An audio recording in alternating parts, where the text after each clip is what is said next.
السلام عليكم ورحمة الله وبركاته. ازيكم يا حبايبي؟ عاملين ايه؟ صباحكم زي الفل، صباحكم كله طاقة ونشاط وحيوية.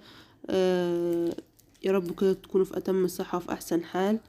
قلنا النهاردة نعمل مع بعض محشي كرنب، اللزوم طبعا الشتاء. من الأكلات اللي بتدفي في الشتاء هي الكرنب. هو بتاخد وقت وبتعك، بس ايه يعني النتيجة بتبقى حلوة ومرضية يعني. فتعالوا مع بعض كده نشوف هنعمل ايه. اول حاجة هنقطع الراس بتاعت الكرومبة كده، هنطلعها. لما تيجي تطلعيها تستخدمي سكينة ايه، تكون طويلة يعني، عشان تنزل لتحت وتقطع لك كل الراس بتاعت الكرومبة، عشان لما تيجي تحطها في المية تطلع لك كده واحدة واحدة. هنشوف مع بعض هتبقى ازاي. على ما المية بتاعت اللي هنسلق فيها الكرومبة يعني تغلي، هنقشر البصل ونقطعه عشان نعمل التغذية بتاعت الكرومبة.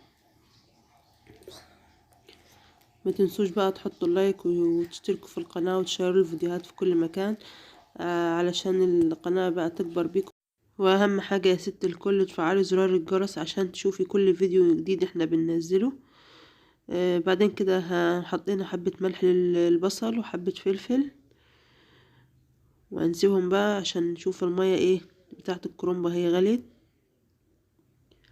هنحط لها بقى حبة كمون وحبة ملح، وبعدين ننزل نسلق بيها الكرومبة. اهو احط الكرومبة على وشها كده حوالي 5 دقايق، وبعدين نشوف هنقلبها الناحية التانية. الكرنب طبعا بتاع الشتاء عامة، لان هو الموسم بتاعه، فايه الكرنب بتاع الشتاء ما بياخدش وقت كتير في السلق، يعني كلها دقيقة وتطلعي على طول. عكس كرنب الصيف، كرنب الصيف بيحتاج ان انت تسلقيه، لانه مش بيبقى الموسم بتاعه يعني. في كرنب الشتاء يدوب كده دقيقة واحدة او ثواني وتطلعيه على طول. انا اهو يعني هتلاقيها طلعت معاكي واحدة واحدة. اسهل دي طريقة انك انتي تسلقي بيها الكرنب. شايفين بتطلع معايا واحدة واحدة ازاي؟ طبعا الورقة اللي كنت بحسها ان هي لسه ما لحقتش المية، ممكن تكون يعني الحلة اللي انا بعمل فيها صغيرة والكرنبة كبيرة. كنت بحطها تاني واديها يعني حوالي ثواني كده واطلعها تاني.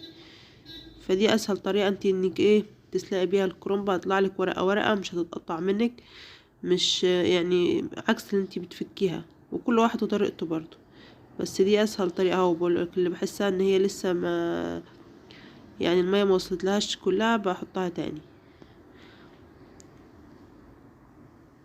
ودي زي ما قلت لكم دي اسهل طريقة، جربيها. بعد كده ما خلصنا نسلق انا الكرنب، نيجي بقى نعمل ايه التسبيكة بتاعة المحشي. ننزل بقى بحبة زيت وحبة سمنة، وهنسيبهم يسخنوا. ننزل عليهم بالبصل على طول.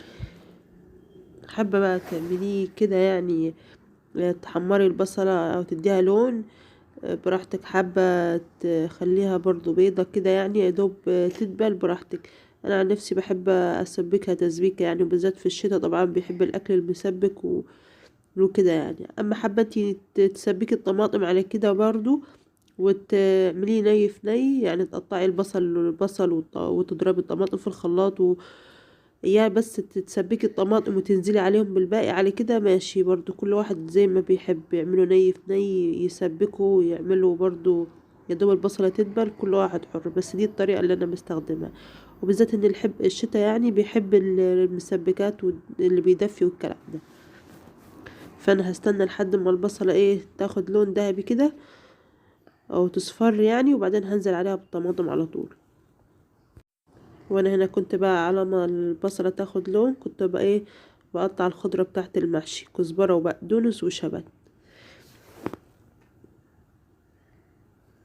البصلة لسه برضو تاخد لون. هي البصلة بتاعتي بدأت بقى خدت اللون الذهبي اللي انا عايزاه يعني. هنزل عليها بالطماطم واسيبها تتسبك براحتها. اكون انا ايه قطعت الكرنب بتاعي. شايفين اللي حصل وانا بقى بحط يعني الطماطم للبصل زي ما قلت لكم. على ما الطماطم تتسبك اكون انا قطعت الكرنب بتاعي. بصوا انا بجيب الكرنبه كده وافردها، افرد 2 على بعض، وبعدين بقطع العروق بتاعتها اللي من فوق، وبعدين بتنيها على بعض زي ما انتم شايفين كده. بقطع الحته الاولى، وبعدين بتقطعي على حسب ما انت عايزاه كبير ولا صغير، وبعدين بتحطيها فوق التانية. وايه زي ما انتم شايفين كده انا بعمل ايه، عشان ايه تبقى الورقه كلها، كل الورقه يعني تبقى قد بعضه، مفيش تبقى واحده كبيره واحده صغيره، براحتك انت على حسب ما انت عايزه كبير ولا صغير. اهو دي اسهل طريقه تقطعي بيها ورق الكرنب بتاعي. شايفين؟ او بحط ورقتين او 3 على بعض، وبقطع العروق اللي من فوق، وبعدين بتنيهم، وبقطع الحته الاولى دي برميها برضو بستغنى عنها، وبعدين بقطع الورقه اهو كله قد بعضه. وبعدين انت بقى لما تيجي تحشي هتشوفي بقى، هنشوف مع بعض برضو انا بعمل ايه يعني.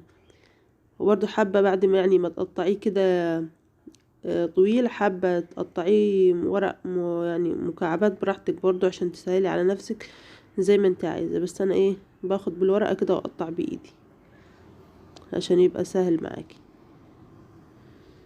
دي اسهل طريقه تقطعي بيها الكرنب. شايفين؟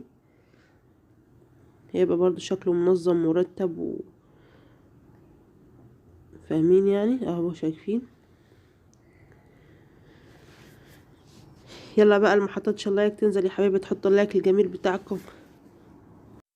الكرومبة دي سعرها انا جايباها هي والخضرة بتاعتها الكزبرة والبقدونس والشبت، يعني جايباهم ب15 جنيه الاتنين.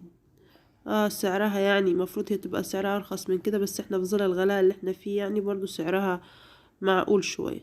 يا ريت يا بنات يعني تشيروا الفيديوهات في كل مكان عشان القناة تكبر كده وتتشاف.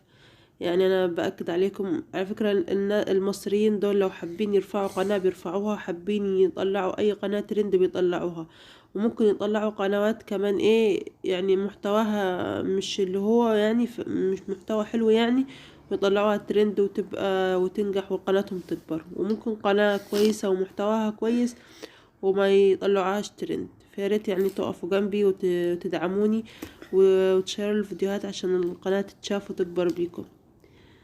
اكون يعني ممتنة ليكم وشاكرة ليكم، وربنا يعني يخليكم ليا وتفضلوا تدعموني وتساندوني وتشجعوني ان انا اكمل في الفيديوهات. هنا بقى يا حبايبي التسبيكة بتاعت المحشي كانت اتسبكت خلاص، فنزلت عليها كده بحوالي ربع كيلو رز. طبعا انتوا هتقولي لي ربع كيلو لا كده قليل ومش عارفه ايه، هنا دلوقتي الاسعار بقت غاليه.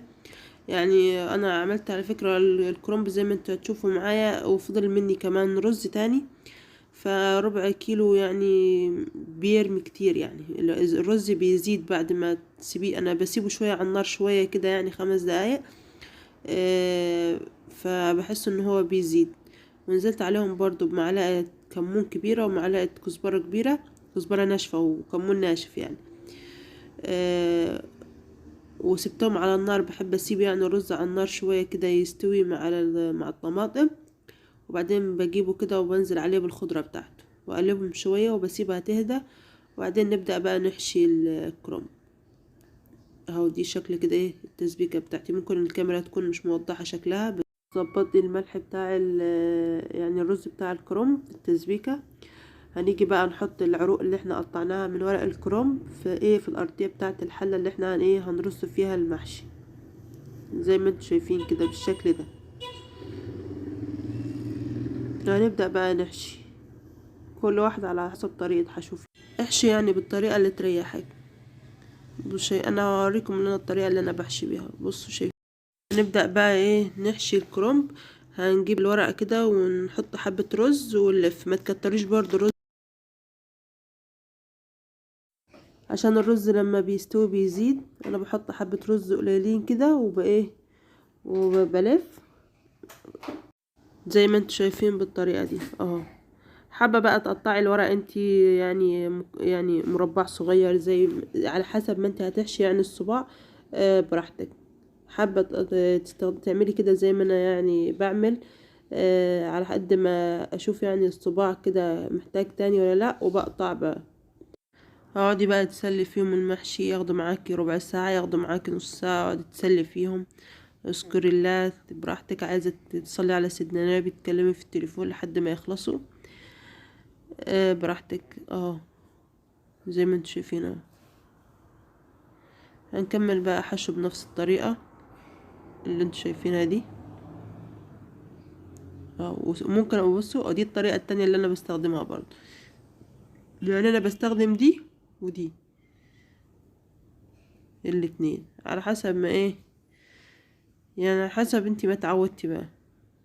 انا بستخدم الطريقتين دول، بعمل على ايدي وبعمل زي الطريقة اللي انا بشوفها، بحط على الاسبونشة دي وبلف وبقطع. اسهل ما يكون لف محشي الكرنب. انا عن نفسي يعني بحسه اسهل من ورق العنب. ورق العنب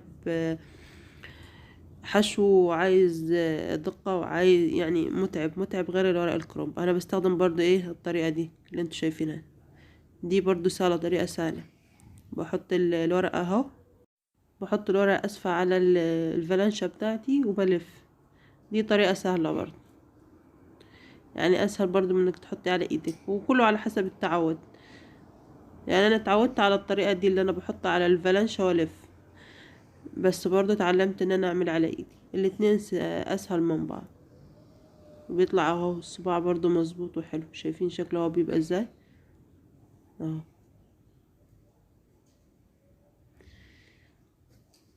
يلا بقى قومي اعملي لاولادك، هتشتري لهم كرومبا وانزلي اعمليها لهم في الشتاء اللي احنا فيه. الجو ده الشتاء صعب يعني، ربنا يرحمنا من الجو ده. العيال تعبانين واحنا الكبار تعبانين، وحالة ما يعلم بها الا ربنا، يعني ربنا يشفي يعني كل مريض يا رب. اهو ده كده شكل الكرومب بتاعي اهو. الصباع هيفتح النفس. بقي معايا بقى دول، احطهم في علبة كده واحطهم في الفريزر. ابقى استخدمهم، مش هرميهم برضو طبعا في ظل الغلاء اللي احنا فيهم، يعني نحطهم في الفريزر ونبقى نعملهم في وقت تاني. يعني هنجيب بقى حبة شوربة او حبة مية. لو ما عندكيش شوربة ممكن تعمليه بمية عادي، وتحطي لها البهارات بتاعتها، مية وفلفل وبهارات يعني، ومرقة لو عندك، لو بتحبيها يعني. انا عندي شوربة، حبة شوربة على حبة مية كده، وحطيتهم. وهحطه بقى على النار، على نار هادية لحد ما يغلي. انا بقى معايا كنت بعمل فراخ برضو جنبها يعني، وملوخية. يعني محبتش انا اطول عليكم الفيديو، قلت كفاية على كده الكرومبة، فقلت بس ما اطولش عليكم الفيديو يعني. بس هو المقطع ده بتاع الملوخية هو اتسجل يلا نشوفه مع بعض. حمرنا التومة، وده اهو زي ما انتم شايفين كده، حتى المقطع يعني صغير ما تسجلش كله. الملوخية في الطاجن ده يعني حاجة وهم بصراحة، بتدي طعم تاني خطير للملوخية. بعد بقى ما المحشي بتاعي كنت يعني مهديه عليه النار في الاول، وبعدين اهو اول ما استوى جبت كده معلقتين سمنة بلدي، وهنزل عليهم يعني من فوق على الوش. ده بيدي طعم خطير للمحشي. جربيها كده في حتة السمنة البلدي دي، تدي للمحشي طعم تاني. انا عن نفسي ما كنتش اعرفها، بس واحدة صاحبتي قالت لي عليها، ومن ساعتها وانا بعملها. بيطلع برضو المحشي كده لونه جميل ومفرفر وحلو اهو زي ما انتم شايفين. حبة الملوخية والفراخ، ودي كانت يا رب الفيديو يعجبكم والطريقة تكون سهلة وعجبتكم، واكون يعني قدرت افيدكم بحاجة، واسيبكم في حفظ